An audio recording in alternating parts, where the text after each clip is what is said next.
You are listening to Confident Women Keep Growing, a podcast where women are being intentional and being more confident and investing in personal growth. Let me tell you, you put confidence and growth together, you have a formula that helps anyone make significant strides in reaching their full potential. I'm Nedra Owens, your host. Let's get started. Hello, everybody, and welcome back to the Confident Women Keep Growing podcast. Don't you know that success leaves clues? And I absolutely love researching habits, things that successful and wealthy people do. And so today we're going to be talking about habits of the wealthy. And I think this is very insightful. Let me tell you what we do on a day-to-day basis. The habits that we establish is what determines our success. And so as we go through and look at some of these habits, I'm telling you whatever area you feel like you need to grow up in, come on, ladies, it's time to grow up. Why? Because your habits are going to determine your level of success. And so we want to make sure that we get where we need to be. So we're going to be looking at habits actually of self-made millionaires and billionaires. So again, we're not talking about the people who inherited all the wealth. We're talking about the ones who built it. And so I thought this would be really good because, again, I just love looking at the success of other people. Now, you may not necessarily be chasing billions, but I'm going to tell you what, again, your mindset and the disciplines that you establish in life, again, when we look at these wealthy people, there's some commonalities across the board. And these very commonalities that I'm going to share with you today can actually transform your life. So it's worth kind of leaning in. Now listen, excuse me. The United States, don't you know, has the highest number of millionaires in the world, with an estimated 22.7 million individuals. My goodness, you and I, everybody, come on, you and I, myself, come on, say, I am a part of that number. And if you're like me, I'm like, man, I'm beelining to the billionaire line, okay? But so this is very good statistics. And so again, you have a lot of millionaires and even billionaires that they're self-made. So what does that mean? You know, again, they didn't get the money. You know, people say, well, I didn't grow up with a silver spoon in my mouth. You know, there's a lot of people that didn't get in line, right? But just imagine if we embrace all of these habits, how much our lives would change, not only from now, but from now until next year and in the future. And it could accelerate our progress to get to success. So come on, let's dig right into it. Let's start looking at it. So habit number one, and these are in no particular order. The habits of the wealthy. Guess what? They read daily. And they read. Listen, Warren Buffett spends up to 80% of his day reading. Mark Cuban reads for hours every day. Oprah Winfrey, if you know her story, she says reading gave her the power to dream. And leaders are readers. It's reading. If you listen to the episode on last week, we were talking about the power of exposure. And I truly believe that reading, it helps you to grow. It helps you to learn. What is it doing? It's building your capacity to be able to receive more. And see, when your capacity is enlarged, my goodness, more that you have a higher probability for more potential to come forth out of you. So readings. Millionaires feed their minds. They feed their minds before they feed their egos. They are learners. And I'm telling you what, I've come across people that's like, I don't like to read. I'm sitting here going, you don't like to grow. You don't like to increase. My goodness, because you're capping yourself off if you don't like to read. Now, guess what? Nowadays, my goodness, you've got audibles or you can listen to books and whatnot. There's no reason not to read per se, if you think of it like that. And a lot of millionaires are reading about personal growth, finances, leadership, even philosophy, psychology. Listen, everything is not just about entertainment. It is about growing. You know, in Proverbs 1:5, it lets us know that it says, let the wise listen and add to their learning. So guess what? If you want to create better habits, start with reading more. And you know, I'm always a firm believer that you shouldn't go out here and start off with goals that you cannot obtain. So if you don't read on a regular basis, my goodness, start with 10 pages a day. I have one of my goals is I read 2 books a month. One help me to grow spiritually, and one for personal growth. And what I do is I divide the book out. And I say, listen, okay, this is halfway through the month. Let's see how many pages are in the book. Once I realize how many pages in the book, I go, okay, I got to read 20 pages a day. Now for me, I only read Monday through Friday. I use my Saturdays, I use my Sundays as days to reflect, and one day just to kind of take a break. But the reality of it is that I divide it out, and guess what? It makes it so much easier, and I conquer it, and it's helping me to actually grow. You know, if you want to get off to a good start, my goodness, you can read books like Think and Grow Rich. You can read Atomic Habits. I mean, there's so many books, and I cannot even begin to list them all. Another good one to start with is a 40-Day Soul Fast, or Hello Tomorrow by Dr. Cindy Trim. All of these are great entry points, books that you can start reading, and not only will they help you, they're going to really challenge your thinking. All right, number 2. Listen, the wealthy, they wake up early. Most successful people start their day before the world does. Don't you know Tim Cook, Apple CEO, he starts at 3:45 in the morning.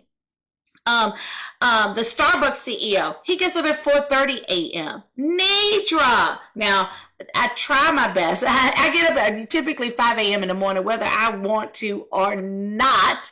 I'm the early riser. I set my alarm. My alarm is actually set for 4:50 every morning, and I love it because I can get several hours in before it's time for me to get going, take my kids to school, and get on with what I got to do for the rest of the day.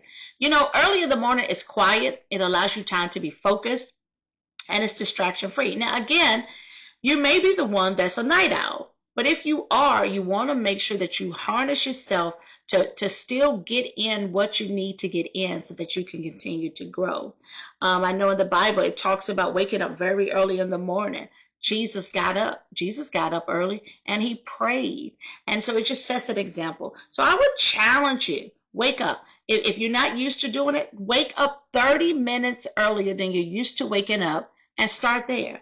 And then if you're shooting for a certain time, conquer down that 30 minutes and then add some more time until you get to the time that you really want to get there. Number 3, the wealthy. Another habit is they prioritize their health. And I love this. Self-made millionaires value energy management. Did you hear that? They value energy management over time management. And this is so good because I have seen it where I have been so tired. I have been eating the wrong things. And it has drained me of all of my energy. And I could not be as productive as I was when I got a good night's sleep, when I'm eating healthier. And so you got to value energy management. You've got to do what's right for your body. You cannot lead well if you're not in good health. And so therefore, what does the wealthy do? What habits? They exercise constantly. They're eating to fuel performance, not eating just to necessarily eat all the bad things that there are. And hello, I'm still working on it, right? But at least I have a plan moving forward. They guard their sleep and their stress. It is so important to get a good amount of sleep every night. It's going to help your body. Your body has to renew. You've got to have the energy. Your body is the vehicle that is actually carrying the vision. And if your body can't carry the vision, how do you accomplish what God wants you to accomplish? So we got to make taking care of this temple that God has given us. We have to make sure that that is a part of our plans and doing great. All right. Habit number 3. The wealthy, they set clear goals. Oh, this is so good. This is so good. Listen, how many times have you set out like a New Year's resolution and you were like, my God, this year I'm losing weight. Okay. And then the year goes by and you don't. I want to challenge you is because you didn't set clear goals. That may be one of the reasons why. And you got to set clear goals. See, wealthy people, they not only set specific goals, but they write them down. The Bible says in Habakkuk 2, you got to write the vision. You got to write down the specifics. You got to make sure your goals follow SMART, right? They got to be specific and measurable. You go through all the SMART acronyms. But you got to look at them regularly. You can't just write it down. Then the paper gets hidden somewhere. It's something that should be in your eye gate every single day. And I know I've mentioned it before, but a part of setting clear goals is, first of all, you got to see what is your end, what is the goal that you're trying to get to. You need to come up with an overall strategy, and then from there you set your goals. And those goals, they land on your calendar. And you got to say which specific day. On this day, I'm doing this. On this day, I'm doing this at this time. You put it on your calendar.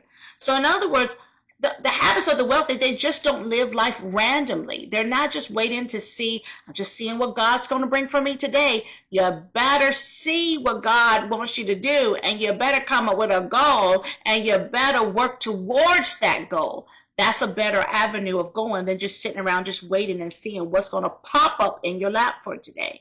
So if I was you, I would look at myself, if you never took the time to set goals, I at least would say, listen, what do I want to get accomplished in the next 30 days?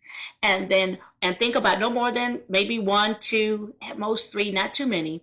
I'm talking about the next 30 days. And this is if you've never done it. Now, if you have set clear goals, stretch it out. What am I trying to get done over the next year? But then you need to come with a strategy, and you need to break that thing down into goals. And those goals may be broken down by quarter and by month and by weeks. But then you need to make sure you put it on your calendar, make sure it's realistic and obtainable, make sure it's measurable. And what you got to do is make sure that you do it and you don't wiggle out of it. That's the next part. Don't wiggle out of it. But you got to make sure that you have intentional living.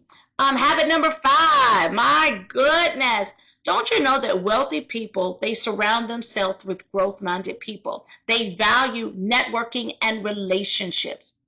My goodness, this is another area that I'm really, really targeting as well. Putting a little more energy, a little more focus, a little more intentionality in it, because building a network of supportive relationships and mentors, it can be crucial to your success in life.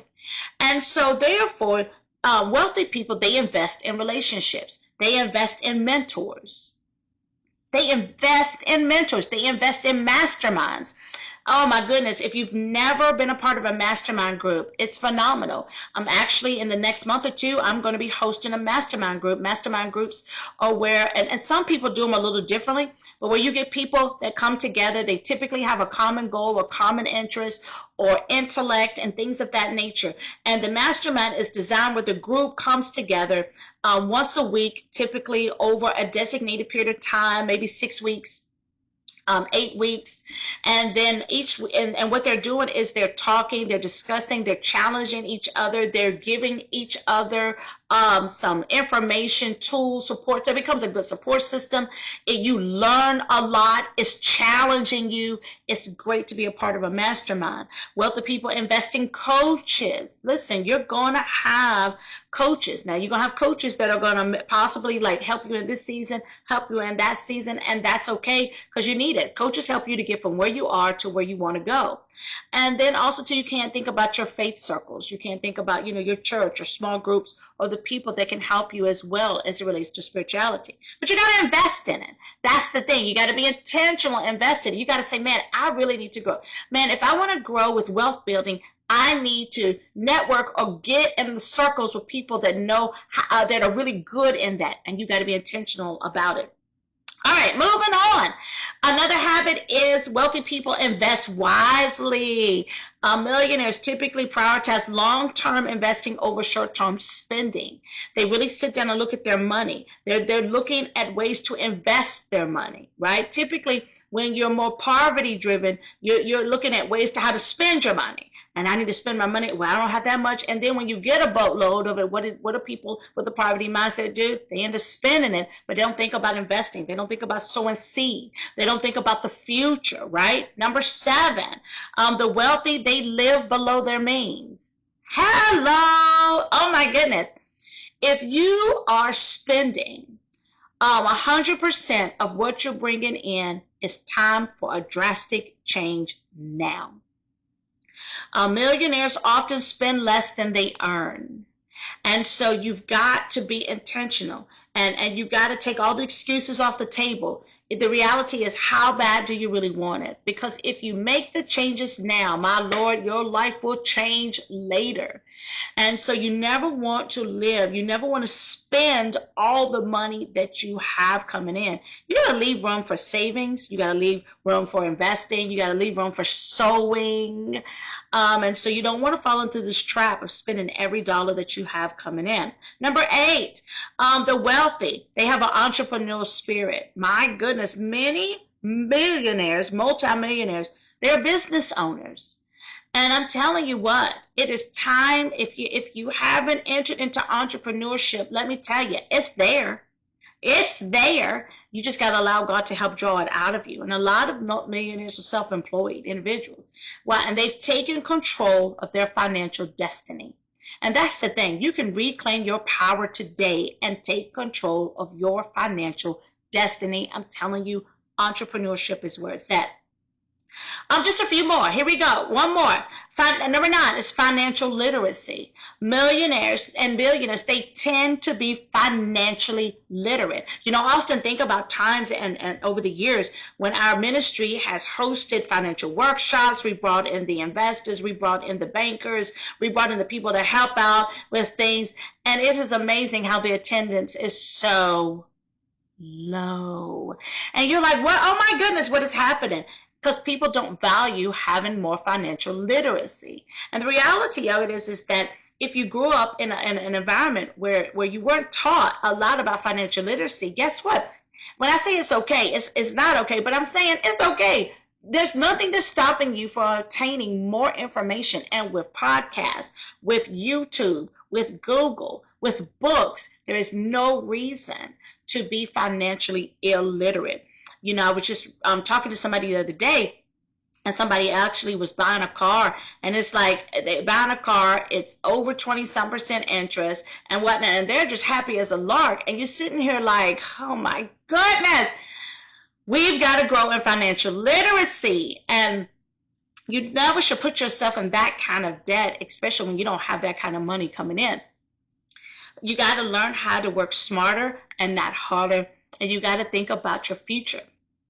The last one I want to leave with you is multimillionaires and billionaires. And there's another habit. They pass on values to the next generation. They're legacy minded. They have created the habit of what I do today, I want to make sure it's impacting the next generation. They're teaching their children financial responsibility. They're investing in instilling these values in them and investing into the next generation. And whether it's their biological children or it's just people in general, it's thinking beyond themselves. These are habits of the wealthy. And I'm telling you, these are all good habits to embrace. And if you're like not up to par in some of these, I challenge you today to go ahead and start making the necessary changes. Now, let's be very clear. God is not against wealth. And in spite of what you've heard, he's not. Now, he's against idolatry. But we're not here to serve money. But I'm telling you what, money is simply a tool. And we got to begin to be driven by God and using this tool. And so the money is designed for us to master it, not money master us. So we just got to make sure we keep that in mind.